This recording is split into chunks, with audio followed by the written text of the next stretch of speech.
¿Cómo explicar la catástrofe económica venezolana? Venezuela está inmersa en la más severa crisis económica que haya encarado el país latinoamericano, alguno en la historia moderna, con sombrías perspectivas de recuperación económica en el corto plazo y sin que se vislumbre una voluntad política decisiva para diseñar e implementar un programa económico integral que atienda los desequilibrios macroeconómicos, las profundas distorsiones de los precios relativos y la disfuncionalidad de instituciones que mantienen la economía en un estado de caos.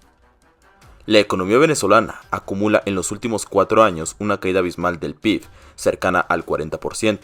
en un cuadro de escasez que no solo afecta a las empresas por la ausencia de insumos, materias primas y bienes de capital importados, sino a la población en general, que hoy dedica buena parte de su tiempo de la vida a la búsqueda de bienes esenciales para la subsistencia. El Banco Central de Venezuela, BCV, se ha quedado sin reservas internacionales operativas, en un contexto en el que los menguados ingresos petroleros ya no alcanzan para cubrir la pesada carga de obligaciones financieras externas heredadas de la bonanza, que en promedio se han comido 45% de las exportaciones anuales de la economía durante los últimos 4 años.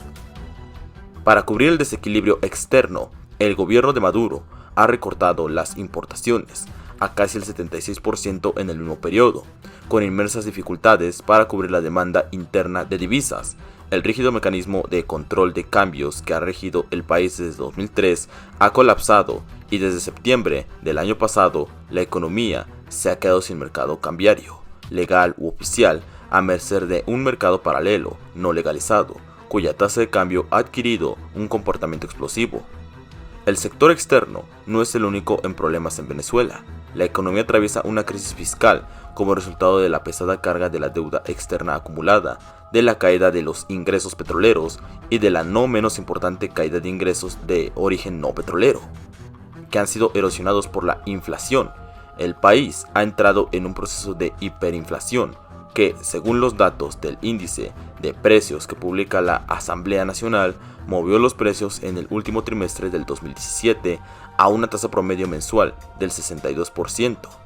El proceso de aceleración inflacionaria, que retrospectivamente se remota a finales del 2012, ha cambiado por completo con los logros transitorios y cíclicos de los programas de desarrollo social de la Revolución Bolivariana. En solo 2 años, entre 2015 y 2016, 10 millones de personas fueron enviadas al casillero que se ubicaba por debajo del umbral de la pobreza, y de acuerdo con el proyecto Encuesta de Condiciones de Vida, ENCOVI, cerca del 80% de los hogares se encontraba en situación de pobreza para finales del 2016.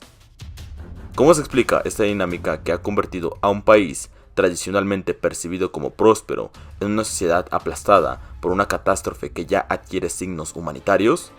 Desde luego, hay factores estructurales que condicionan el devenir de ciertas economías y preparan el terreno para el advenimiento de una crisis. En el caso venezolano, la persistente dependencia de un recurso natural exportable, cuyos ingresos exhiben un comportamiento altamente volátil, la tendencia a acumular gestiones fiscales deficitarias, el peso excesivo del Estado en la economía, el escaso dinamismo del sector privado no petrolero para proyectarse internacionalmente, la alta dependencia de las importaciones, la sobrevaluación crónica de la moneda, la caída secular de la productividad, son todos los factores que se conjugan para proyectar con un elevado grado de certeza el advenimiento de una crisis. También puede apelarse a la caída abrupta del precio del petróleo y de los ingresos de origen petrolero como la razón que explica el advenimiento de la crisis.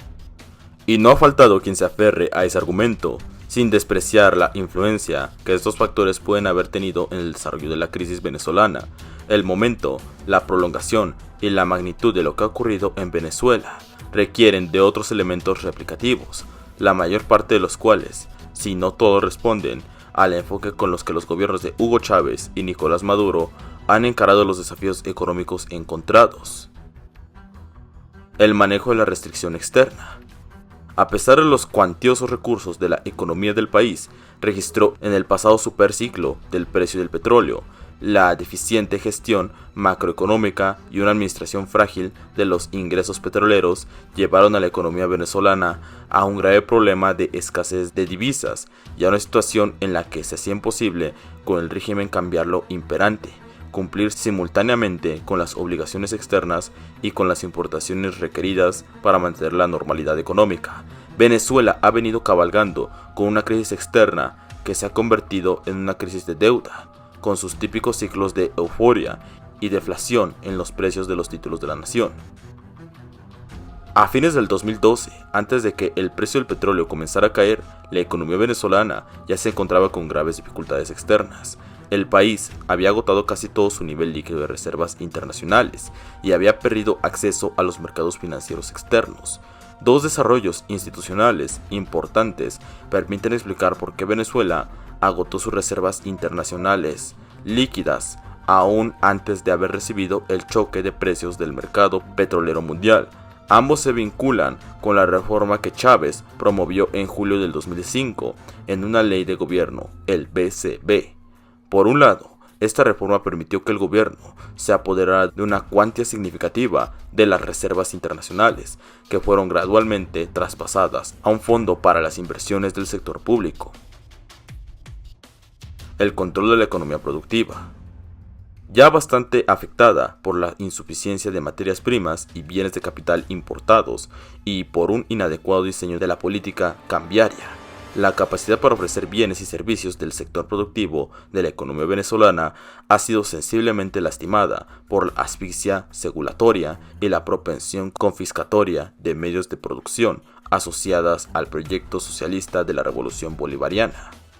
Ya desde el mismo primer periodo del gobierno de Hugo Chávez decidió establecer una relación con el sector privado basada en un discurso desafiante, en el recurso arbitrario y el decretismo. Por otra parte, el capital nacional comenzaba a percibir el gobierno de turno no solo como insensible en las necesidades del sector productivo nacional, sino además como promotor de una agenda de reformas muy amenazantes a la propiedad, a la seguridad jurídica y a la rentabilidad esperada de la iniciativa privada.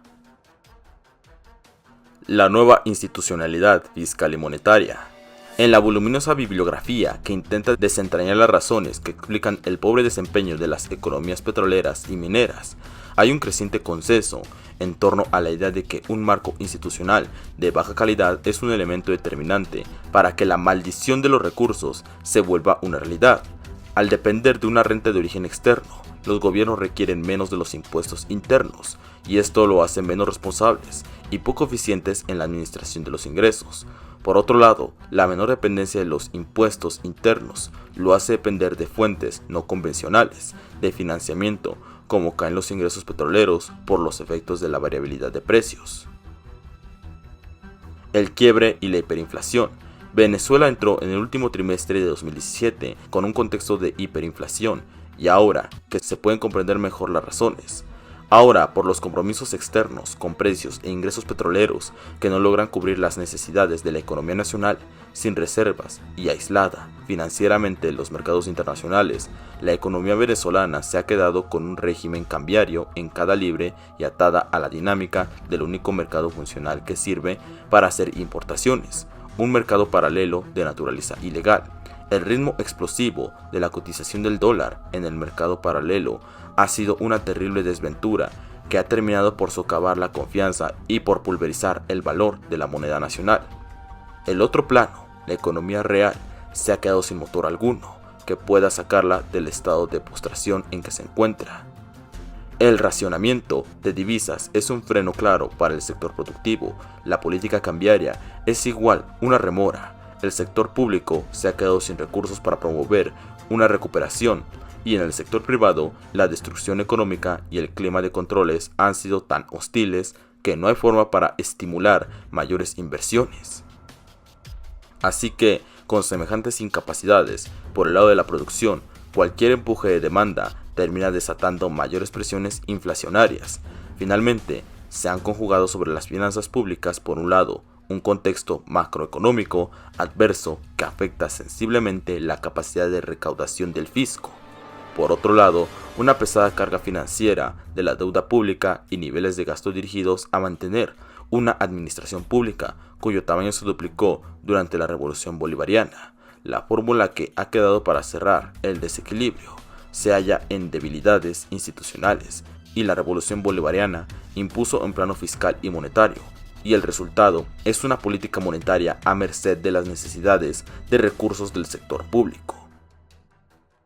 Y hasta aquí llegamos en el video de hoy. Si les gustó este video, por favor, les agradeceríamos con su like, suscríbanse, compartan y por favor, miren los demás videos que tenemos en este canal para ustedes. Hasta la próxima, amigos y amigas.